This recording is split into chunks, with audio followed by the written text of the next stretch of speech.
So ayun guys, good afternoon. So time check, nasa 2 o'clock na tayo ng tanghali at ngayong araw is another scope na naman yung ating review. So galing kay Open Optics din. So ito guys ay nasa 80 series ET. So 5 to 25x 50mm first focal plane. So ito siya guys, nilagay ko na sa M3 natin para mamaya is dire-diretso na lang tayo. Ilalagay na lang natin dito yung sidekick samurai natin para at least makita nyo rin kung ano yung nakikita ko sa loob ng reticle. Okay, so ano ba yung laman ng box? Buksan lang natin, papakita sa inyo guys. Turret lock opener, plastic ito guys. And then yung kanyang Picatinny 20mm cleaning cloth. So may kasama na rin itong guys na Allen screw, kaso lang nilagay ko na dito kaya hindi ko na magpapakita. At yung kanyang instruction manual. So ito pala guys ay may haba na 360mm or 14.17 inches. Then wala itong reticle illumination. Yung tube diameter nito guys is nasa 30mm.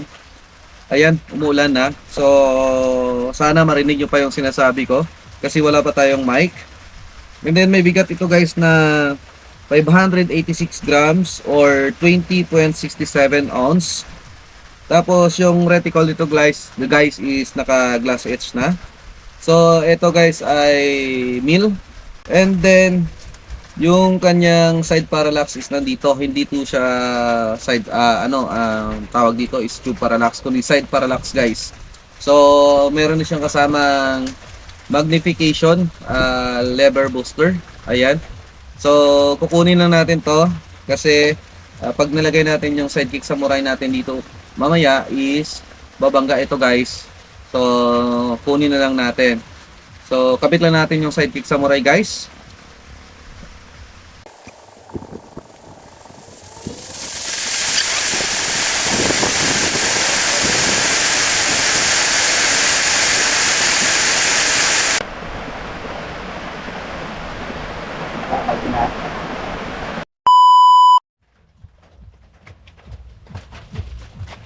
So, yun guys, na set up na natin yung sidekick samurai natin dito sa ating scope. So, kung inyo makikita, yung target natin is nasa 25 meters at yung ating magnification guys is nasa 25x. So, pasensya na, kinat natin kanina yung video natin dahil lumakas yung ulan. So, kita nyo naman, basa yung target natin. So, yan guys is nasa 25x magnification. So, punta tayo sa 23, 20, 18, 15, 13, 10, 9, 7, at 5. So, ayan, ganyan kalinaw yung scope ni Open Optics at ni Sidekick Samurai. So, tong scope pala guys is first focal plane. So, kung makikita nyo yung reticle is umiiba pag tayo yung nag-change ng magnification. So pasensya na dahil makulimlim yung panahon, basa yung mga dahon ng saging, pero maganda pa rin yung kuha ni Open Optics at ni Sidekick, malinaw na malinaw. So balik natin sa 25x.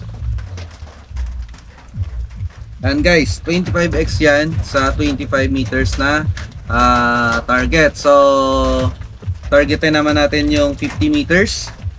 Papakita ko sa inyo. So balik natin sa 5x. Ayun. So 5x, hanapin lang natin yung 50 meters. Ayan, 50 meters yan guys. So adjustin na natin yung side parallax natin. Ayan. Then dalhin natin sa 25x.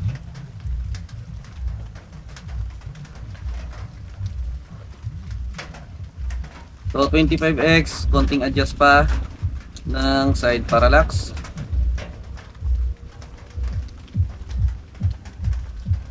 Yan guys, ganyan kalinaw yung kuha ni Joven Optics at ni Sidekick parallax, Sidekick scope cam sa 50 meters. So puntahan naman natin yung puno ng niyog. So nasa 67 meters yan. So check natin kung maganda pa rin yung kuha.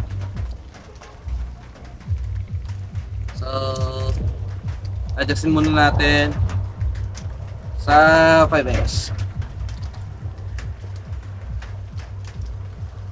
Ayan guys, 5x yan sa 67.7 or 0.9 meters.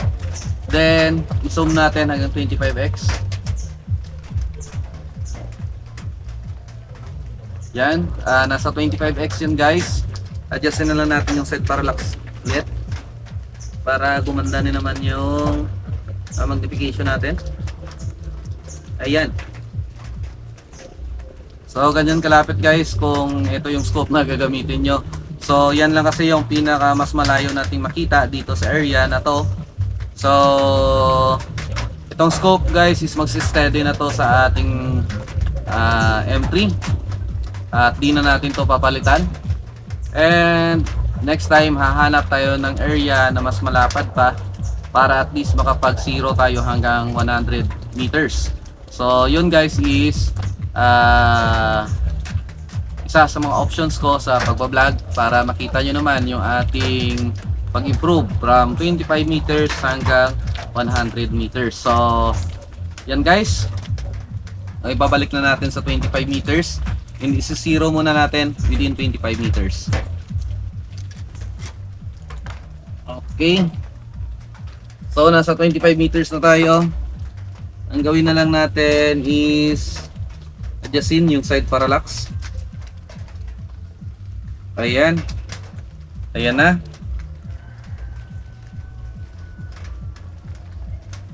Ganda. Clear na clear. So ang gawin natin, si-zero muna tayo sa 25 meters.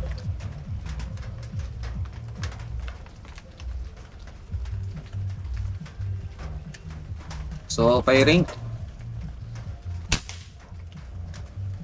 Okay, shooting up ng konti. Pero isang pellet pa.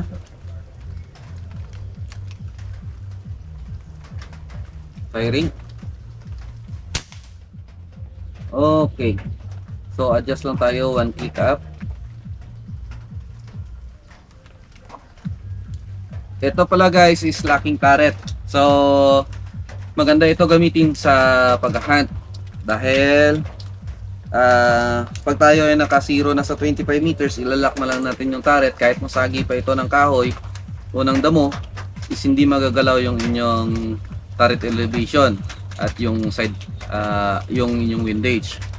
So subukan natin ulit barilin. Firing. Okay, pasok na pasok guys. So kita nyo sentro na sentro sa kanyang reticle. So naka-floating dot na rin pala ito guys. Isa pa. Firing. Okay, pasok pa rin.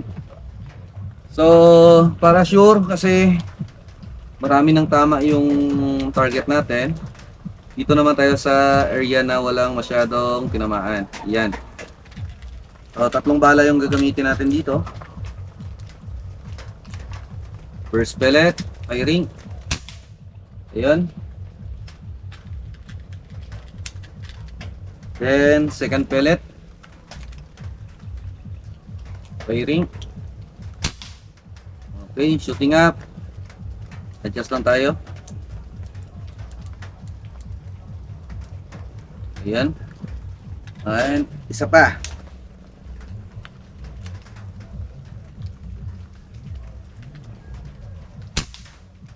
Okay, same na butas pa rin guys yung tama niya. So, eto guys is may ESRP na 9,800 pesos. So, sa gustong kumuha, chat nyo lang ako. Lalagay ko lang yung Facebook ko dyan sa description below. And next time is magsisiro naman tayo from 15 meters, 25 meters, 35 meters, 45 meters hanggang 55 meters. So manual data lang yung gagamitin natin guys. Para naman mas maganda kasi hindi pa tayo marunong magamit ng Strelok. So ayun guys, thank you so much sa panunod nyo at salamat sa suporta. God bless you, God bless us all and keep safe always.